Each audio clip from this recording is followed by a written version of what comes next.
Hello, and welcome to The Journey of a Navy Medic. I'm Dave Lassam, and today's episode is one that holds a particularly solemn place in my memory. In October 2002, two bombs exploded in Kuta, Bali, killing 202 people, including 88 Australians.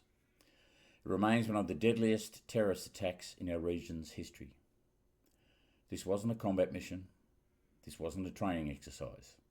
This was real, raw, and horrifying. Today I want to take you inside what it was like, on the ground, in the chaos, and at the heart of a humanitarian response in the wake of terror. I received a call late in the afternoon. It was a Sunday afternoon, and it was my boss. He'd rung that word had come through that there'd been a terrorist attack in Bali and Australians were among the dead and injured. We were being activated and we had to move fast. We didn't know the extent of the injuries. We didn't know what we were walking into, but we knew our role: evacuate, stabilise and save as many lives as we could. When they landed in Darwin, my teams in the two Hercules aircraft loaded up extra supplies of personnel and medical supplies and deployed to Bali. When they arrived, their hospitals were overflowing. Families were searching for loved ones. Local medical teams were doing their best, but they were overwhelmed. The medical team set up a triage point at the airport to assess injuries and begin evacuations. They saw everything from minor cuts to severe burns and amputations. It was confronting, but there was no time to freeze. They had to work. And through all that horror, one thing stood out to me: the courage of the survivors. Coordinating a military medical evacuation isn't like in the movies. It's not just jumping in a helicopter and flying off. You're talking about critical patients, long-haul flights, and the need for in-flight intensive care. We transformed military aircraft into flying hospitals, setting up the oxygen, IV drips, trauma kits. The team treated burns mid-flight and calmed the terrified passengers, even monitored vitals of a patient clinging to life at 30,000 feet. But the pressure didn't stop when they landed. Repatriating victims meant liaising with Australian hospitals, ensuring immediate transfer to burns unit and trauma centres. Time mattered. What many people don't see is the emotional toll. Every one of us brought those faces home in our minds. I still carry some of them with me. The Bali bombings were not just a tragic event. They were a turning point. For me, they solidified a belief I still hold today: that military service isn't only about defence, it's about humanity.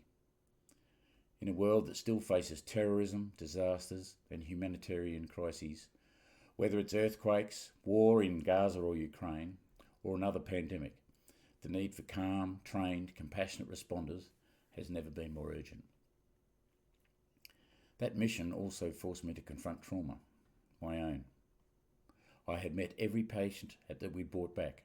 I'd seen all their injuries in Darwin and then as we moved them back to the other parts of Australia. Years later, I was diagnosed with PTSD, post-traumatic stress disorder, and this experience was part of that journey. For anyone listening today who has seen crises up close, know this: it's okay to ask for help. It's okay to feel. It doesn't make you weak, it means you're human. The Bali bombings happened over 2 decades ago, but their legacy lives on. We now have better systems for overseas evacuations, stronger partnerships between militaries and civilian aid groups, more robust mental health support for veterans and responders.